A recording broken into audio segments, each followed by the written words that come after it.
Já, mér langar að deila með ykkur sögu sem ber yfirskriftina Bænin er lykilatriði. Trúboði einn starfaði sem sjúkraliði á litlu sjúkrahúsi í Afríku. Reglulega þurfti hann að ferðast á reiðhjóli í gegnum frumskóginn til að komast til nálægrar borgar til að ná í vistir. Þetta var 2 daga ferðalag svo hann þurfti að tjalda yfir nótt. Hann hafði farið svona ferði nokkru sinnum án þess að lenda í einhverjum vandræðum. En svo var það dag 1 sem hann kom á áfangastað að hann sér 2 menn vera slást. Annar þeirra var illa meiddur, svo hann gerði að sárum hans og vitnaði fyrir honum. Við komuna til borgarinnar aftur nokkrum vikum síðar, þá kom til hans maðurinn sem hann hafði gert að sárum hans þarna nokkrum vikum áður. Ég veit að þú meðferðis pening á lyf, sagði maðurinn við trúboðan.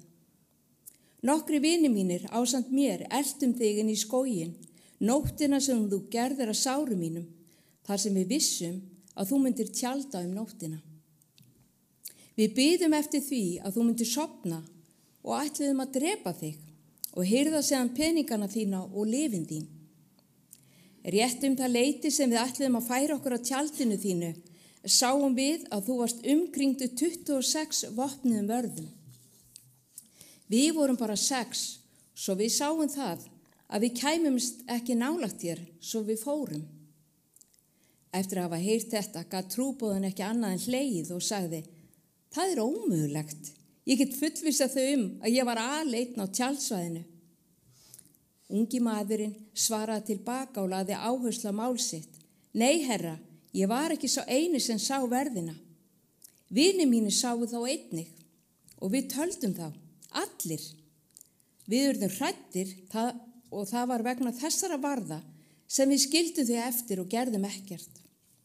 Nokkrum mánuðum seinna var trúboðinn með vitnisburði í kirkjueinni í Michigan þar sem hann sagði sögu sína og reynslu frá Afríku.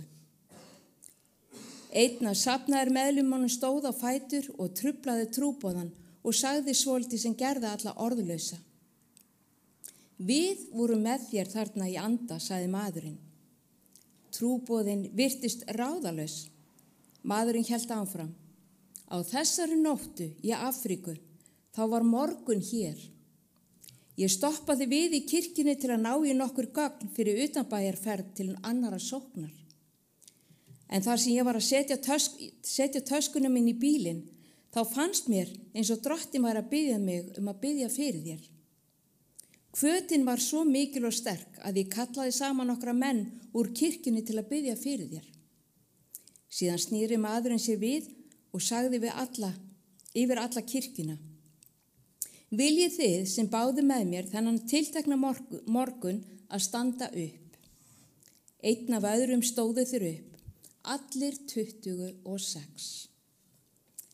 Já, bænin stórkostleg, vinnir, og mér langar að segja ykkur, ég nefnilega einu sinni upplýði ég þetta. Ég var heima hjá mig bara og ég var að setja í þvottavél og þá kemur svona sterkt til mín að ég er að biðja fyrir tiltekinni mannesku og ég hugsa svona að ég ætla að klára að gera það sem ég er að gera og svo fer ég og bið fyrir henni og þá var bara nei, núna, biðja fyrir henni núna og ég stoppa bara með þvottin í höndunum og hætti bara öllu sem ég var að gera og ég byrja að biðja fyrir manneskunni og ég bið þarna bara fyrir fram að þvottavélina og ég hætti ekki fyrir að það var komin svona ró inn í svona það sem ég fannst vera bara, það kom ró yfir mig og þá lauk ég þessari bæn.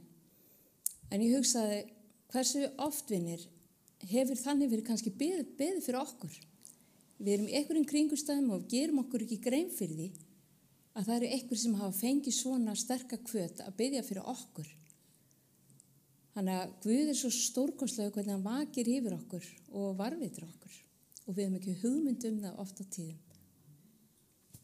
Þetta langaði mig að deila með ykkur í dag.